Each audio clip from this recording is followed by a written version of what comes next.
In September 2025, one of the world's largest auto parts companies collapsed overnight. 26,000 employees. 24 brands you've probably bought without knowing it. Brake pads, windshield wipers, spark plugs. $5 billion a year in sales. And when the company finally opened its books, investigators found $12 million in the bank, against $9 billion it owed. Somewhere in between, $2.3 billion had simply vanished. Lenders called it the strangest thing they'd ever seen, not because the company was losing money, but because nobody could even agree on how much of its paperwork was real. And by the end of this video, I'll show you the 2 words employees used internally for the scheme that built and ultimately destroyed this entire company. They called it something almost cute. This is the Bust Files. Patrick James wasn't a Wall Street name. He wasn't a hedge fund prodigy. In 2013, in Cleveland, Ohio, he founded a small company called Crown Group. He bought Trico, a windshield wiper manufacturer. Then he kept buying brake pads, spark plugs, filters. Over the next decade, James acquired 24 different auto parts brands, names like Fram, Autolite, Raybestos, Cardone brands that had been sitting on store shelves for decades. In 2020, he renamed the whole thing First Brands Group. By 2024, it was one of the largest aftermarket auto parts suppliers on Earth. 26,000 employees, $5 billion in annual revenue. And the man running it brought in his older brother, Edward, to handle something called working capital solutions. Nobody outside the industry had ever heard their names. That was about to change. Here's the trick that built First Brands and eventually burned it to the ground. Building 24 companies through acquisitions takes enormous amounts of cash. So James used something called factoring. It works like this. First Brands sells products to a customer, say, a major retailer. Instead of waiting 60 or 90 days to get paid, First Brands sells that unpaid invoice to a financing company for cash today at a discount. It's completely normal. Thousands of companies do this every day. Except prosecutors allege James and his brother didn't just sell real invoices. They allegedly created invoices for orders that didn't exist sometimes, inflating real invoices to 10 times their actual value. And then, prosecutors say, they sold some of those same invoices to multiple lenders at once, double-pledged, sometimes triple-pledged. Each lender thought they had exclusive rights to that money. None of them knew about the others. Internally, employees allegedly had a name for one part of the scheme. When money looped back to James personally through these transactions, they called it a round trip. Sometimes even more casually, a corporate initiative. While First Brands quietly accumulated billions in obligations nobody could fully track, Patrick James was living a very different life. A $23 million house in Malibu, a home in the Hamptons, at least 7 properties in total. A car collection that reportedly included more than 17 exotic vehicles.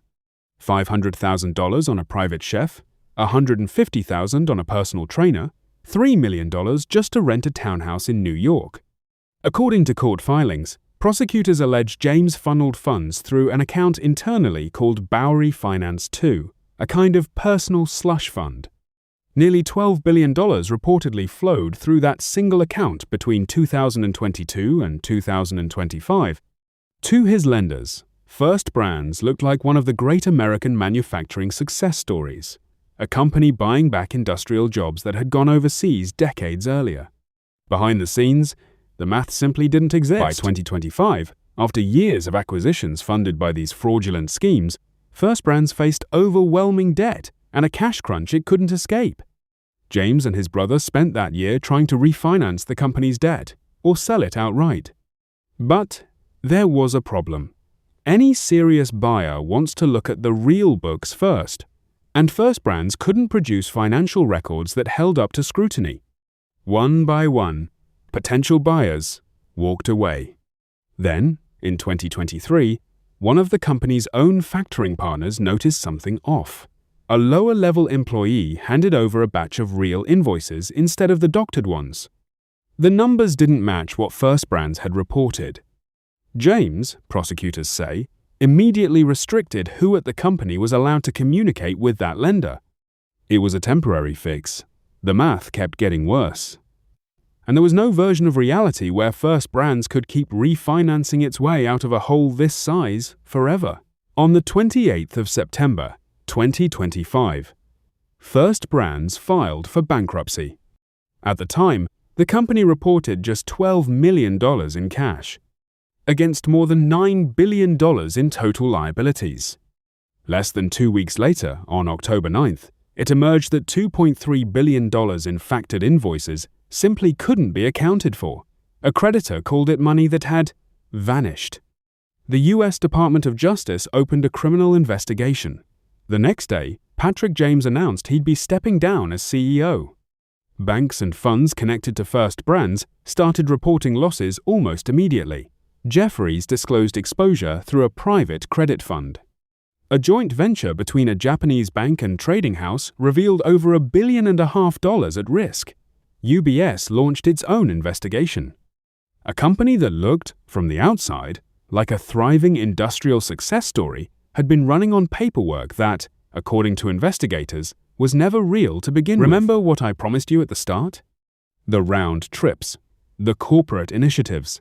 That's what investigators say employees called the scheme that moved money from lenders, through First Brands, and back into Patrick James's pocket. On the 29th of January 2026, Patrick James and his brother Edward were arrested in Ohio. 9 federal counts, including running a continuing financial crimes enterprise, bank fraud, wire fraud, and money laundering conspiracy. A third man, Peter Brumbergs, had already pleaded guilty and was cooperating with prosecutors. By February, First Brands announced it was closing its corporate headquarters in Cleveland. More than 1,200 jobs in Ohio alone gone. 3 of its most recognizable brands, Autolite, Brake Parts, and Cardone, were shut down entirely after no buyer could be found. A company built on acquiring decades of American manufacturing history collapsed in a matter of months. James's trial is currently scheduled for July 2026. Patrick James didn't break into a bank vault. He didn't hack a single computer. According to prosecutors, all he needed was a piece of paper that said a customer owed money whether or not that customer actually did. 26,000 jobs were built on that paper. And when the paper turned out to be fiction, all 26,000 of them were at risk. The next round trip is probably happening right now, inside a company you've never heard of, financed by lenders who haven't asked enough questions yet. That's what we do here at the Bust Files. We find the stories that sound impossible until they actually happen. Subscribe. The next case file drops every week. The money always leaves a trail. We just follow it.